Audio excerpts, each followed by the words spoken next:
The living dead, skeletons on parade, assassin shots ringing out, a rogue Bond, foot chases, and of course, a fight aboard a helicopter. Join us as we decode the pre-title sequence of James Bond's Spectre. Hi, this is Dan Silvestri and Tom Pizzato of SpyMovieNavigator.com and our special guest, Mike Reyes of CinemaBlend.com, joining us on our show, Cracking the Code of Spy Movies. Let's join the dead on parade in Spectre. We want to thank you, Mike, for joining us on the show. Thank you, Mike. And welcome. Thank you. All right, after the roar of the tiger, yeah, they didn't like the lion's roar, so even he is dubbed. You never know who's dubbed in Hollywood these days. Well, especially on a Bond movie. Yeah. Especially. So we see the tiger's roar, and then the Columbia logo, then we hear the Bond music, and then we get the two white dots and the gun barrel moves from right to left Nice. like normal. Yeah. So this is good. Yeah, the first traditional gun barrel for Craig. yes. Absolutely. So now the fade to black is different and interesting. I mean, the first thing is it's almost like 5 seconds of blank screen. I like that. And then the words, the dead are alive. All Which right. would later be ripped off in The Rise of Skywalker. I like the opening because, number one, we have the gun barrel sequence up front here. Yay, like Mike said. Terrific. And two, Back to normal. yeah, we didn't get past the gun barrel sequence a couple of seconds, and we're immediately intrigued. The dead are alive. What? Okay, this is good. Especially after the ending of Skyfall, because that could mean anything. Absolutely. That's Absolutely. true. This is what makes this fun. All right, so we get a quick close-up of a cigar-smoking skeleton in a huge parade. And we see the camera pan around the back of the skeleton head, and we see people on balconies watching, and then we see Mexico City on the screen. Okay, we're in Mexico at a parade. Don't know exactly why we're there or what, but But there we are. Now, the cigar smoking skeletons is actually a big float kind of puppet kind of thing. yeah. And it's very different than the balloon floats that we have in the Macy's Thanksgiving Day Parade in New York City. So he looks like a puppet, and I actually think he's very, very cool. Yeah, I mean, it looks like something you'd see at the Halloween parade in New York. yeah, there you go. Yeah. And it's a great camera angle, too, from high above and behind this huge skeleton head. We see lots of people on the street. Most are costumed, and we see lots of skeleton heads, bones, and we remember the dead are alive. And I love it as the camera swoops down to street level. We see a white-suited, skeleton-masked man with a red tie and a white fedora. Most of the other costumes are dark, and he's walking in the opposite direction of the parade. Yeah, now take a close look at that tie. It almost looks like it's supposed to look like a rose or maybe a heart. Ooh. It is in the middle of the chest, and it's set off very nicely with that white suit and the black shirt. He really stands out even in that crowd. But that red thing right in the middle, the red tie, I kind of think it's supposed to be his heart. There's some beautiful, what looks like single take work in the beginning of the sequence that we're decoding here. Yeah. As this guy's walking on, we see a skeleton-suited man with a top hat and a skeleton mask, and a woman walking. And the camera stays on them. So they're also walking in the opposite direction of the others in the parade. I'm thinking, all right, the white-suited guy's walking in the opposite direction. These two people are walking in the opposite direction. Their gait is confident. You can see it in their strides, especially the skeleton man. He's in the lead as he holds her hand with his arm in front of hers. So he's definitely the leader here. They turn left into this building, and we see a sign on the wall, Dia de Muertes, the Day of the Dead. Oh, okay. Mexico City does have a Day of the Dead parade now. They didn't then. Usually November 2nd. Okay. Hey, November 1st is All Souls Day in the Catholic Church, so a Day of the Dead November 2nd. Okay, that makes sense. But it's about a 2-hour parade and in real life. And the idea is basically to make offerings to the dead, family members, friends, whatever. And it's a party. It's really a celebration of life and death. Ah. So we see another parade that's a party in a Bond movie. Go figure. Yeah. Right? We have the Junkanoo and Thunderball, Yeah. which is another one of these parade party kind of things. So Bond really likes to do these parades. Yeah, do them It's a good. good place to hide. That's true. So nothing in an Ian production Bond movie is just filling, really. A celebration of life and death. Whose life will we be celebrating? Or whose death will we be lamenting? Or will we be celebrating a death? Bond is an assassin and the blunt instrument of the government, as Fleming called them. So, all right, let's see what's going to happen in this celebration of life and death. Well, he certainly looks like he's celebrating with his companion. Yes. There's a celebration going on there. Yeah. Here, the two of them enter the building. They ride up an elevator together. Who are they? We still don't know who they are. What are they doing? We don't know. Why is the camera following them? And what happened to the white-suited man with the skeleton? Again, they're walking up the stairs. Wait. So let me stop you because you keep asking these questions. And every time we do these pre-title things, we start talking about, they're showing us all this stuff and we don't know what the hell's going on at the beginning. No. We don't know who these people are because there's a mask on them. So we're not sure. Right. And so this is just another example of how they obscure things at the beginning to keep our attention. Yeah. But are you saying the James Bond movies are about secrets? Well, it His is a openings are- secret agent. Oh, okay. Oh, see, I wasn't sure if I read that in the text, but I'm glad they remind us of this with the openings. But yeah, I mean, it's that cool espionage sort of in media ray opening where, okay, what's happening? And we're being introduced to the new mission. Yeah, right. Yeah, so they're walking up the stairs again here, and everyone else is coming down the stairs. Again, opposite direction kind of thing. So something contrarian is happening here. Is it Tenet? Tell me it's Tenet. It's Tenet, isn't it? Yeah, kind of. Yeah, exactly. We've got a time shift going on here. All right, so we see this again. So they're walking in the opposite direction. So they did it in the parade. The white-suited guy did it. Now they're doing it again up the stairs. So there's something going on here. They're standing out from the crowds and doing something opposite of what we expect everyone else is doing in the parade. The pre-title sequence here has us guessing now. That's perfect. That is exactly what it's supposed to be doing. What is going on? 2.5 minutes in, and not a word spoken that we can clearly hear anyway. I mean, there's mumbles and stuff over the crowds, but wow. And of course, whatever that lady's whispering into this gentleman's ear obviously isn't something you would do in a parade. Unless you're in a more open, maybe permissive society, but even then, personal morals and consciousness kind of get in the way. But obviously, it's that point. At that point, right there, we kind of know who we're dealing with at this point. Yes. If the lady whispering doesn't tell you who this guy is, then just wait 30 seconds. Yeah, that's right. And she takes the key out of her bra. Again, another seductive kind of thing for us here. So this is very likely going to be Bond here. Yeah. So they walk onto the elevator and they get on and they're going up, and now you can see the man's eyes, and the eyes look familiar. Piercing blue. Is it Bond? We're starting to think. As Mike said, all the stuff going on. This might be Bond. The woman looks longingly at him. So now we're thinking this is Bond.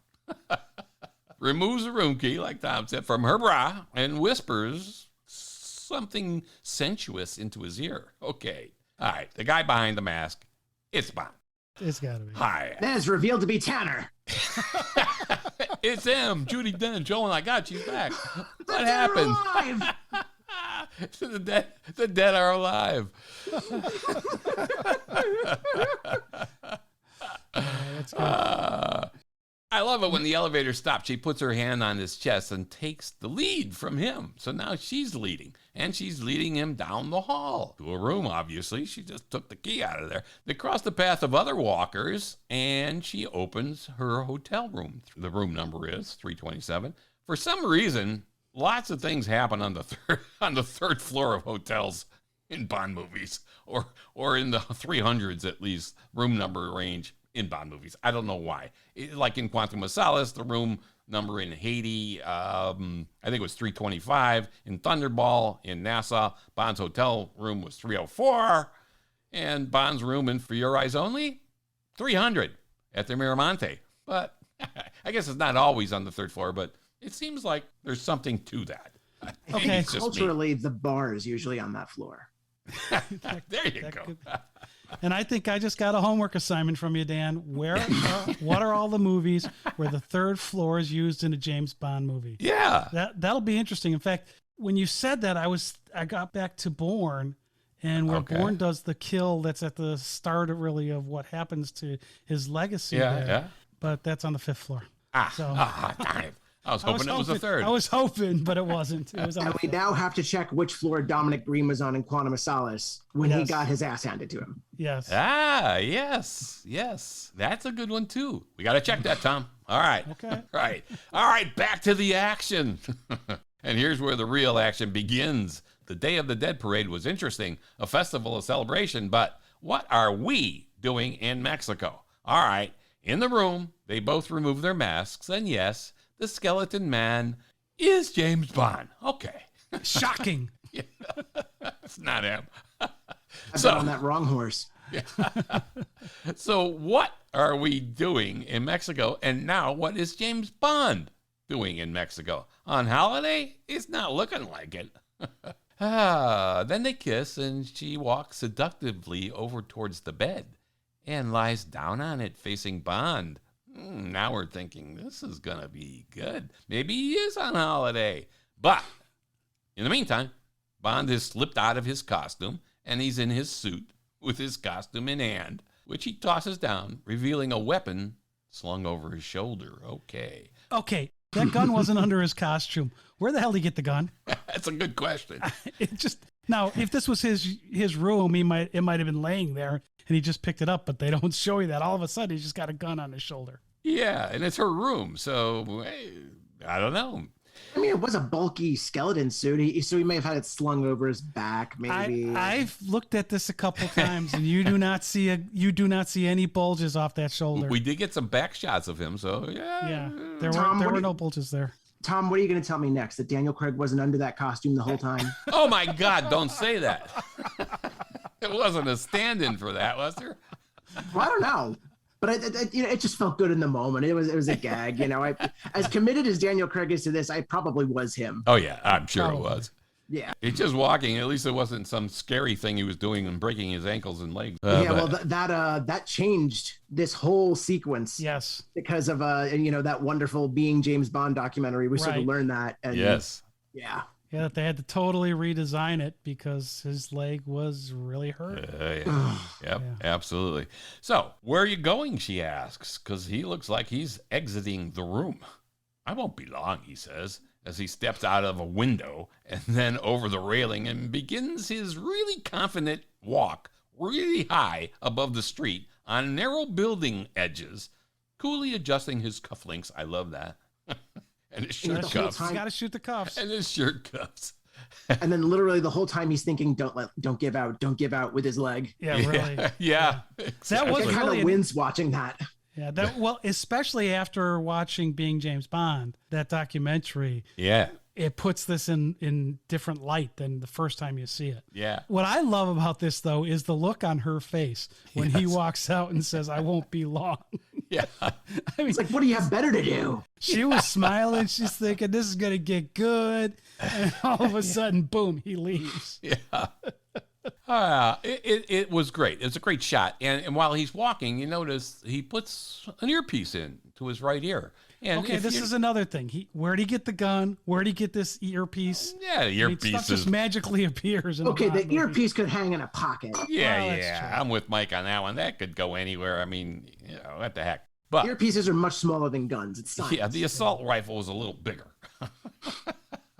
So he's walking for like 45, 50 seconds high above the street. And at one point, he even jumps across a 2 or 3 foot gap between the buildings. I don't know how he did that. As he readies his rifle, as he gets to the edge of one building right across from another building. So what's he doing? All right, he's got a rifle. Wait. Before you get into he's got a rifle. What's he doing? He's dressed differently how I would have dressed for what he's going to do. I mean, he's dressed like he's ready to go out on the town. He's looking really dapper there. He's got the pocket square. He shoots those cuffs that we talked about. He does not look like he's on a mission to go shoot somebody. True. But didn't Timothy Dalton also dress similarly in a sequence that is very reminiscent of this in License to Kill? Yeah, that's true. I believe he was in full tuxedo and he was saying, "Watch the birdie, you bastard." All right, good point. Yeah, he's dressed to kill. Come on. Oh, boom. Hi. All right. He then aims the rifle at a window of the building right across the street from him, definitely reminding us, like you said, Mike, a License to Kill, right? Boom. When he was going to blow up the window, it was a secure armor window or whatever. He was going to blow it up with the... Yeah, it was Armalite. Armalite 2. Dynamite, Armalite toothpaste or whatever it was. All right. So he's going to shoot somebody apparently across the... Now remember also that Patrice shot that guy through the window across the street. He used that glass cutter in Skyfall. Oh yeah, right. And then we get one of my favorite sound effects ever when he pulls that glass cutter off that thing. You hear that whooshing of the air, right? Yeah. That again, shooting across the street to somebody through a window. Yeah. Beautiful sound design. Yeah. Oh, that's what, like I said, that's one of my favorite sound effects ever in any Bond movie. Yeah. The sound effects in Bond movies generally are terrific. And it's odd they don't win more awards for that because, damn, they're good. They're really good. All right. I know, it's that weird middle ground where it's like, they keep making them. We don't know when to give them the awards. Yeah. Give them some. All right. Yeah, really. So we see the couple of men in this window across the gap there where he's looking into this window. We see a couple of men speaking Italian, welcoming Mr. Sciarra and hoping he had a good journey. The one they are welcoming is a tall man in a white suit with a red tie. We saw him in the beginning of the pre-title walking against the grain again, the opposite direction in the crowd. So there's why he's walking in the opposite direction. This is a person of interest, right? Bond. They ended up both kind of going to about the same place. Yeah. So guy across the street, Mr. Sciarra, removes his mask. He asks a question of one man in Italian. And he said, yeah, it's over there. And Sciarra walks towards the window to a table. And what is it over there? Well, then the question is of Sciarra, when do you want to blow the stadium? Whoa. Now we're thinking, hey, Bond might be on a mission here to stop this detonation of a stadium. Whoa. So now we're reminded, of course, that Bond put in this earpiece when he's walking into his sniper position. And he's hearing this conversation somehow. I don't know how he did that. How did he plant a listening device on Sciarra? No. Or his team? Or how did they do that? That's not what he did, Dan. No? So is it a scope on his gun? Yeah, so the gun you see from the gun there's a bluish white light that comes out from it. Okay. And at first I thought that was a laser scope for, looking at what he's looking at, but it's actually, I believe, a sound capturing device. So Leon Theremin, who's probably best known for creating the musical instrument called a theremin, was involved in the development of this. Now, if you don't remember theremin, in the Beach Boys song "Good Vibration," that thing that goes woo. Yeah, that's good. That's actually good, done with like a hand moving up and down. It's really bizarre. Yeah, when he explained it, I was going to jump in and say, ooh. All right. So anyways, this theremin guy in 1947 headed a team that created a microphone that was called the Buran eavesdropping system for the Soviet Union. And it used infrared beams to capture sound from vibrations off of glass. And it's since been updated to use a laser beam. It does work. There are some limitations. You'll actually see when you watch this, the glass, the beam kind of bouncing a little off the glass. And another thing you'll see here is there's some smoke or low clouds or fog or something in the air by the window. Right. And there's a technique with these laser microphones that uses smoke to help them pick up the sound from the air. There was a patent for this device in 1996, 19 years before Spectre saw the light of day.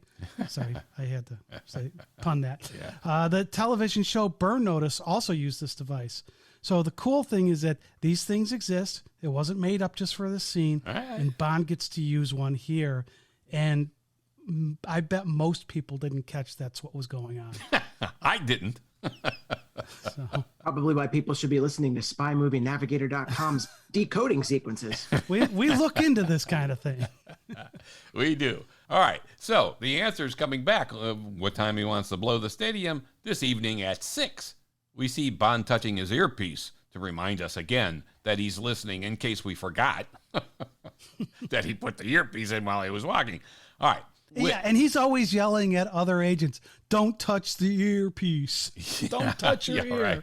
Yeah, here he is. Don't touch the air host of the bloody weapon. Of course, they haven't seen him yet. So anyway, they wanted to make sure we knew it, just in case we missed it while he was walking, that he put it in. All right, we get it. He's got the earpiece. So then we hear another voice. And the flight out of here? All arranged, comes the response. Okay, so we had no idea what we were doing in Mexico watching all of this, or why Bond is in Mexico. So now we're wondering, okay, is he really there to stop this stadium from getting blown up? It sounds like it. All right. To me, he looks surprised. Like, what? He kind of is listening, and he's like, huh? Then I'm thinking, what is he doing there? Why does he look surprised or shocked if he knew he was there to stop the stadium from getting blown up? So I was a little confused there. So I don't know. Now we know this Sierra guy and his team plan to blow the stadium up at 6 and fly out of the country. And the voice says, and then what?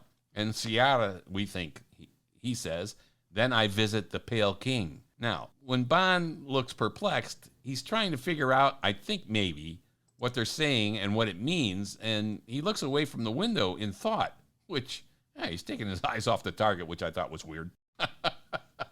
You shouldn't ever do that. I mean, this may be your only shot. But anyway, he does. He looks away. More advice that Bond has given to other people that he ignores. Yes, he tells Camille at the end of Quantum of Solace, you only have a shot, make it count. I've got plenty in the clip this time.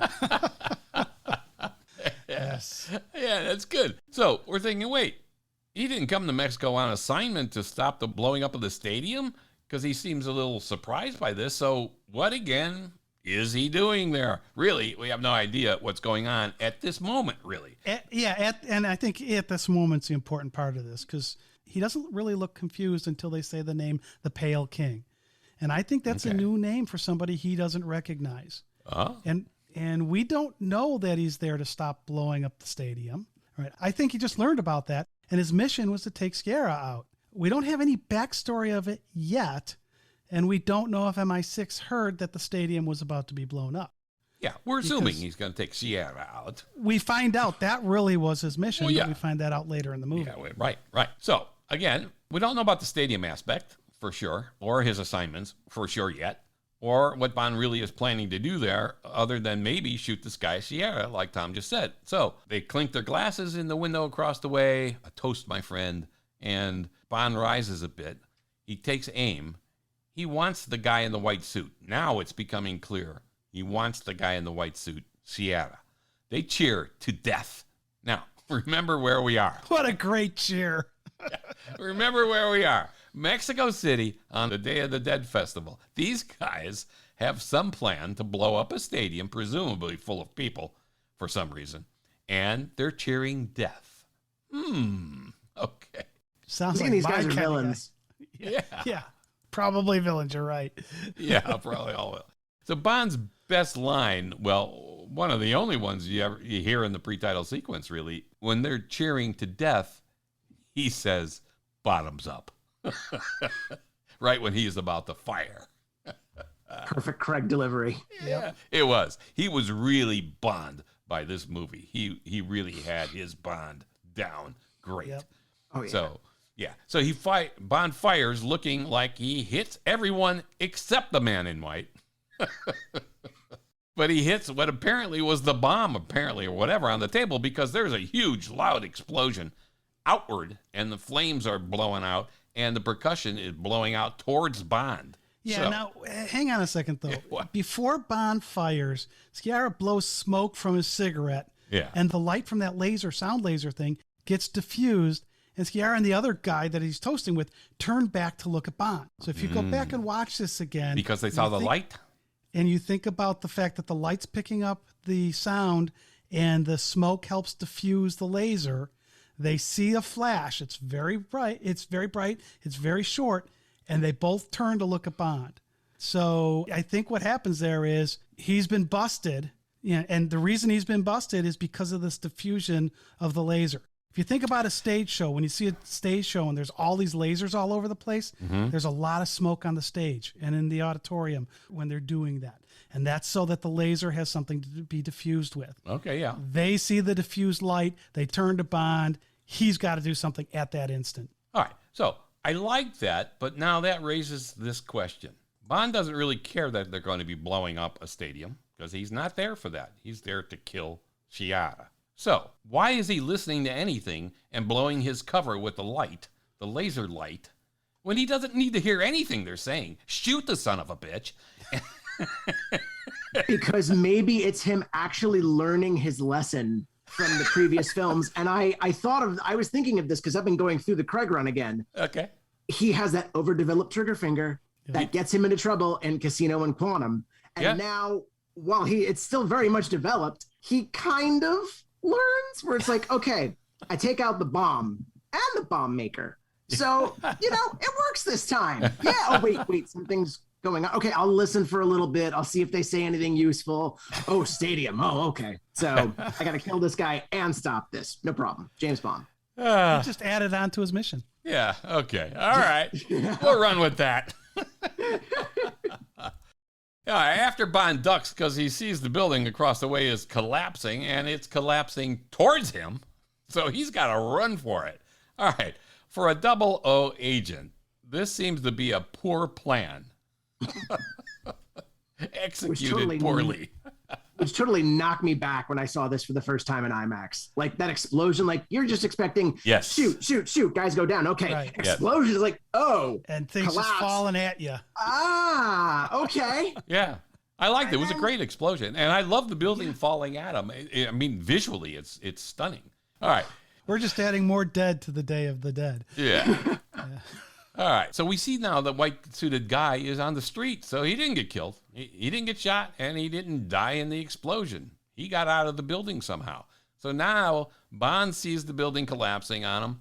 And again, by the way, the clock on the wall there says 5 minutes to 5. Now, Dan, I've talked in many of these podcasts about the fact that Bond tends to have continuity problems. Not in this scene. I was actually blown away from it because this scene wasn't one take, right? In terms of some of the shots they had here. Yeah. Right? So if you look at his watch in the scene, his Omega says 4:55, the same time the building falls. Nice. And it's consistent for the few seconds you see it while the men are talking and Bond is listening. And that's normally in a Bond movie, I would think we'd see different times on the watch. Yeah. So I actually applaud them for getting that right. Oh, that's good. All right. I like that. That's impressive. Truly an era of continuity. So Bond's running. He's struggling. He's hanging on to things. He falls down a story or so, but he lands on a nice 2-seater cushy couch. All right. It's Bond. All right. We're going to let that go. Would have been a good time for a one-liner. Yes, exactly. Yeah. And you wonder, was there one there that they cut? Yeah. I guess I'll crash here. He opens the door and there's debris falling all around and flying everywhere. He sees Chiara stumbling in the dust and debris. It's like, okay, hang on a second. So we just saw a building fall down in Casino Royale. Yeah. I mean, this isn't that much later. Did they really need to reuse that concept so soon? I mean, it's a cool effect, but give us something new. It's not the whole building, though. It's like a portion of it. Yeah. So, and plus, this is a more immediate explosion versus, the building's just kind of sinking because it's propped up on bags. It's like, no, there's a pretty big explosion. That we have a reason. Yeah, we have a reason. That's okay, true. So they've ramped it up a little bit here. Okay. Yeah, and reading Chris Corbould talking about the special effects supervisor talking about how much he loves record-breaking explosions. I'm not surprised. Yeah, it was a good explosion. It was beautiful, and like you said, in IMAX. Wow. And plus there's just this beautiful practicality mixed with obvious, there's got to be some digital elements to it, but just mixing it with the very practical nature that Bond loves to embrace. It plays so beautifully. Absolutely. Yeah. All right. So now they're on the street. Chiara and Bond, mano a mano. And in Italian, Chiara means quarrel or dispute. So again, I give credit to the writers for Eon because nothing is left by chance. So I love here's character names in the Bond universe. Yeah. Quarrel or dispute is like, okay, this is good. I love that. And we see how this quarrel turns out soon. Chiara sees Bond and he starts to run. Why? This is a question I had. It's like, does he know it was Bond who was after him and wait a was second, shooting though. at him? When you saw the laser flash in the cigarette smoke, Yeah. they turned and looked at Bond, so they saw him across the street. They could identify his face. Yeah, so he was there. He wasn't hiding, Yeah. right? Because he was taking his shot, so his face was right there. Yeah, So right. I have a he problem. knows Bond was the guy with the gun. Yeah, I guess. I don't know. But we're going to assume that's true. I will. There's questions here, gentlemen. I don't know if I feel comfortable with this. All right. Now, there are many confused people on the street. And once again, Bond is running through them in the opposite direction. He's in pursuit of Chiara in a crowd. It's hard to do. You got to try to follow someone in a crowd. But he's Bond, who wouldn't be in this mess had he planned better and had taken a better shot. Well, you say better shot. Remember, we don't know what his mission is at this point, right? We don't know that he's he after was the there. guy in the white suit. But we don't know that, right? We aren't he's running told that after him. until, well, no, but I'm saying when you're talking about when he misses people taking his shot, that he missed them, we don't know that that was his mission at this point. We don't find that out until later in the movie. He killed 3 guys, all 3 that he shot at, that he aimed at. He also re-aimed lower that ended up shooting out the briefcase with the bomb in it. Now, my question is, did he know there was a bomb there? But he hit what he aimed at. Yeah, I don't think he knew a bomb was there because I don't know. the building started. Yeah, no, I think he was surprised with the bomb, but he did miss this guy who he's now chasing on the street. So he sees him. The foot chase is good. I think it was a believable foot chase. It was nice. It was entertaining. We see lots of scenes or the parade. It's still going on. You know, people are still in the parade. You know, there's different parts of the parade. It's a long parade, probably. Some part people didn't know the building blew up and collapsed or whatever. So, okay, I'll buy that. I like your use of the word chase here. Especially, again, after watching Being James Bond, the documentary. Yeah. It's a slow chase. Yeah. They're not running. Yeah, Right? for a They're reason. both trying to blend in with the crowd, but keep moving. But this isn't a foot race. This is really cat and mouse game almost. Yeah, like he starts out with like a sort of brisk run as much as he can. Yes. But then it does eventually become, again, like Thunderball, where they're just sort of weaving in and out of this parade and trying to Yeah. make chase and get to their objective, which is a pretty big objective, we soon learn. Yes, absolutely. A very noisy objective. Yeah. You know, eventually this helicopter is flying in and it's coming to lift Chiara out of there. And of course, Bond manages to get on the helicopter like he got on the blimp in A View to a Kill, the seaplane in License to Kill. Yeah. He's just or good many at of their that. flying objects. Yes. He's just good at that. All right. There are some great close-up shots of Chiara's face running past skeleton-faced people and reminding us again that this is the Day of the Dead. We just saw some people getting killed, and it just seems Chiara doesn't want to be one of them. I mean, who does really? Exactly. All right. So there's this great scene of the helicopter landing right in the middle of the crowd, kind of like the parting of the crowd is like a ripple rolling from the center to the outer rims when a stone is dropped in a pool of water. It's really nice cinematography here, that whole idea of that.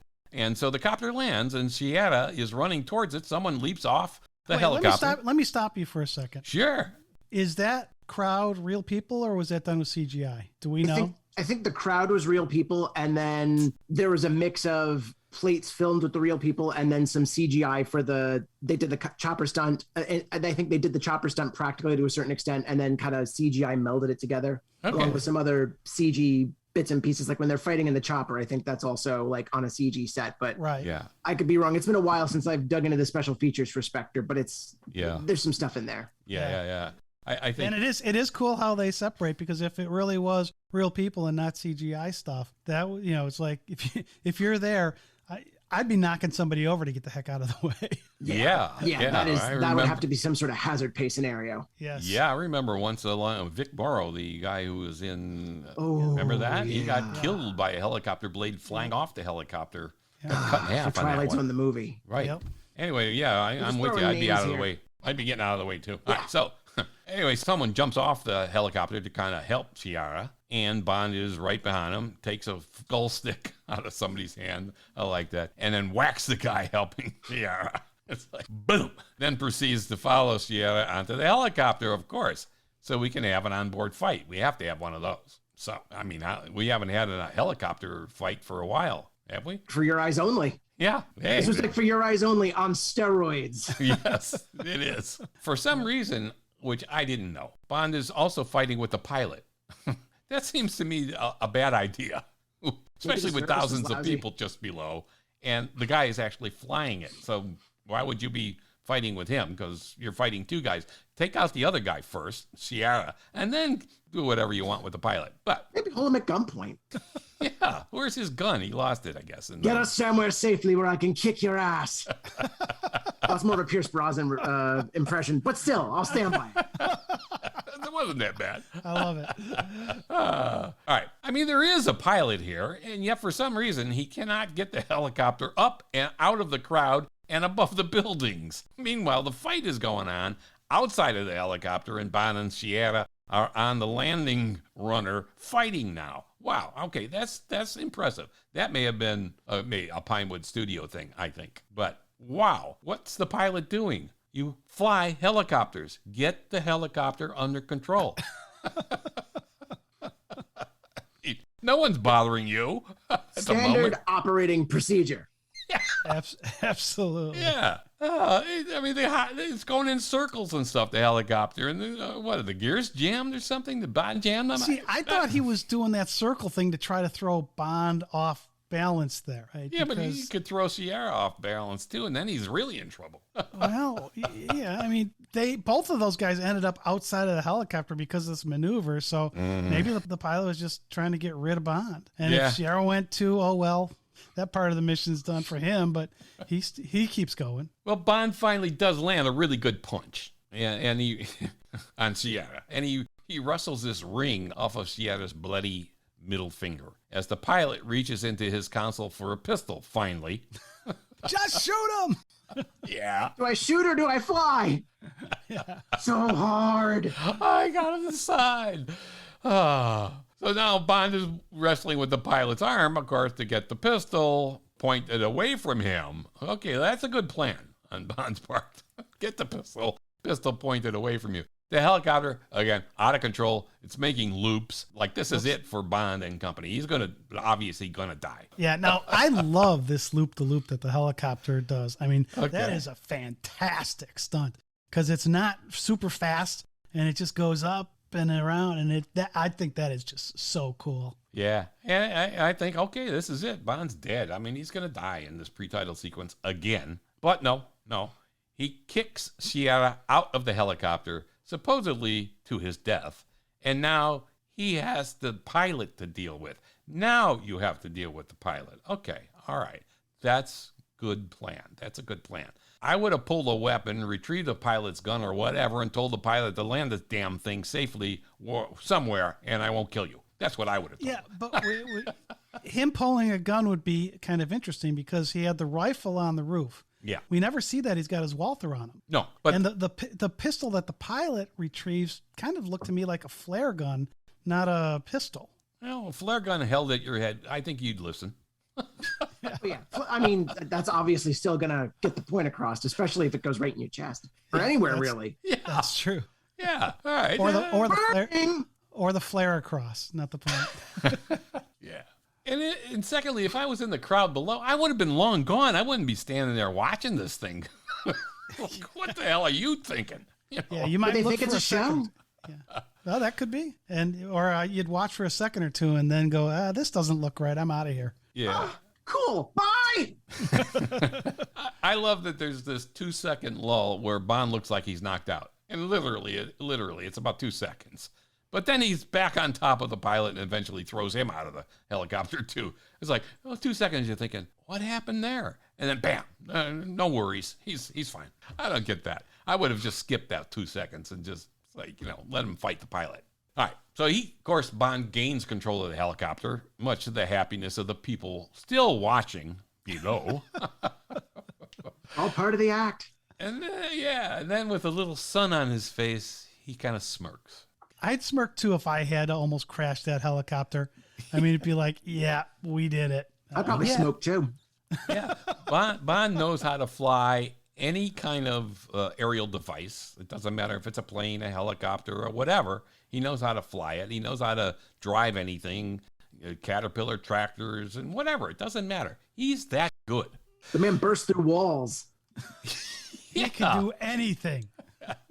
Except Yeah, love. he reminded me of the Hawaiian fruit punch guy. The Kool-Aid guy. The Kool-Aid guy. Yep. That was definitely a meme back in the day where someone dubbed that audio over that GIF. Yeah. That's good. So now he's looking at the ring he took off of Shiera's finger and it has an octopus on it. Okay, so how many Bond movies do we see a ring with an octopus on it? And how many of them were there after Thunderball? Yes. Because of contractual obligations preventing Spectre from ever entering the modern age of James Bond. I don't know. Kevin Corey. Well said. So, we've seen it in the past. If you think about it, in Thunderball, you see octopus ring on Fiona Volpe and on Blofeld. Now, they were different style than the ones here, but there were rings with octopuses. It was that gigantic sort of circular ring with like the elongated octopus. Yeah. Yes. Yeah. And I like this redesign though. Yes, I do too. I think it's nice. It's clean. much more subtle. It's so clean. Yes, it is. So the camera gets closer and closer on this octopus until it morphs beautifully into the title sequence with the octopus bursting into orange flames while the Sam Smith song is playing, Writings on the Wall. Yeah. I love that song. I hate that song. I love that song. The Writings I'm in the on the love Wall. category too. It says so much. The Writings on the Wall. And it really, it is. The lyrics are fine. It is on the wall for Bond. I just don't like the song. Especially, well, I love that literally there is a moment like that later on. Yes. But also just the content of the lyrics is definitely indicative of where the series is going and ultimately the romantic angle that presents itself. That's true. Yeah, that's like true. I said, the lyrics are fine. I just don't like the song, the music part of it. This is a very good title sequence, both graphically with the octopus symbol, the flames, the steam, the music, and I'll give you all that up to the music part, but go on. and the flashbacks to the other Craig Bond movies showing Vesper, Le Chiffre, Silva. I like that. I like those connective tissue things in these movies.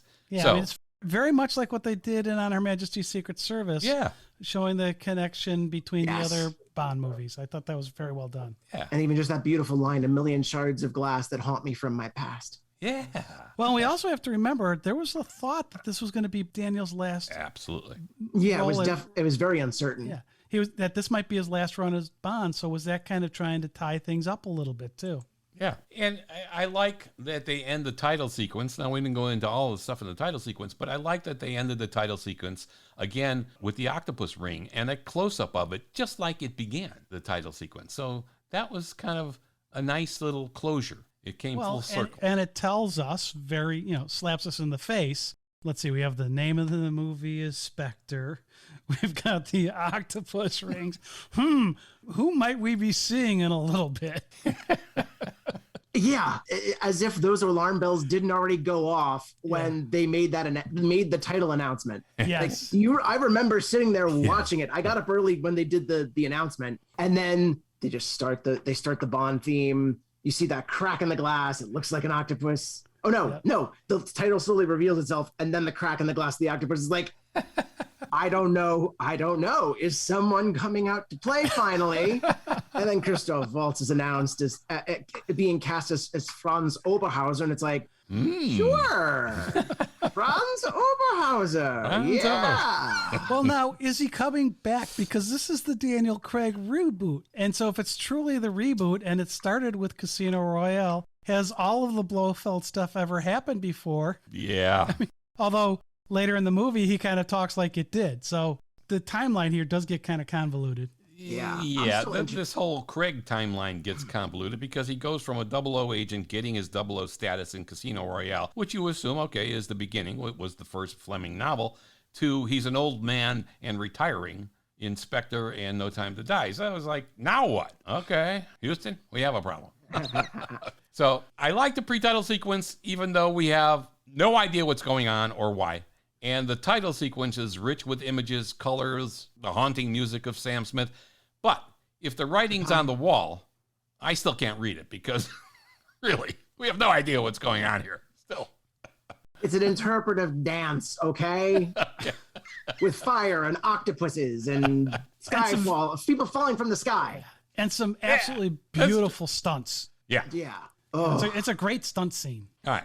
And, and Sam Mendes, he's a great director. And again, we really don't know what's going on, why Bond's in Mexico, who Sierra is, etc., until the movie actually begins. But at least in the pre-title sequence here, it has something to do with the rest of the mission in the movie, unlike Goldfinger and some of the other ones where it was just like kind of a mini movie in itself. It was kind of like, okay, well, yeah, watch that's that. another one of those beautiful Craig era touches where it isn't just fun for the sake of fun. It's like, no, we're actually good. We're leading to something here. Yeah. Stay with us.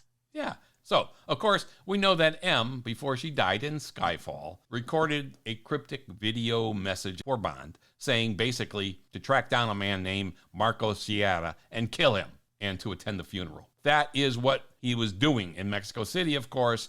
But when the movie begins, it becomes clear he was not there on this official MI6 business or assignment. She knew the thread of Spectre and Franz Oberhauser's presence, and that's why in her effects was also his like adoption records from Hans Oberhauser. Yeah, when his parents passed. That's true. All right. A couple. There you have it. Wow. Pre-titled to Spectre. That's what Bond was doing in Mexico. Not officially on a mission, but on a personal vendetta, which he has done often in Bond movies. But here to fulfill M's wishes. So there's a Bond who's got your back, though. That's what I liked about this. He's like, the hell with MI6. M, who I loved and respected, told me to do this. I'm going to do it. So Bond's got her back. I love that. Sierra is tracked down and killed, just like M wanted, and all in the pre-title with parades, parties, costumes, Bond stalking and shooting Sierra, a foot chase, a flight aboard a spinning helicopter, all in the pre-title sequence. Then that is a wrap. Wait a minute. Wait. You can't wrap this yet. Okay. There's one thing hanging out there. What? What about the girl he left on the bed? He said he wouldn't be long. He never gets back to her. Who do you think he was flying to with the helicopter? Ah, that could be. Flying back to the room. I figured I'd sweep you off your feet. Did I impress you? As we had said, this is the era of Craig where nothing is filler. Everything has its own sort of connection. And the real question is, how do we blow it up? How do we fly it? How do we thrill the people? Yeah. And that's exactly what this does right up front. Absolutely. All right, that's a wrap. This has been Dan Silvestri And Tom Pizzato. of SpyMovieNavigator.com. And Mike Reyes of CinemaBlend.com. Great. Thanks for joining us, Mike. Subscribe to our show, Cracking the Code of Spy Movies, in your favorite podcast app. And on YouTube, too. Follow us on Facebook, Twitter, and Instagram, too. Thanks a ton, Mike. We appreciate you joining us Yes, today. absolutely. Thank you, Mike. Anytime, gentlemen. Thank you. This has been a complete delight. It's been fun. Thanks for listening, everybody. Tell a friend about our show. We appreciate it.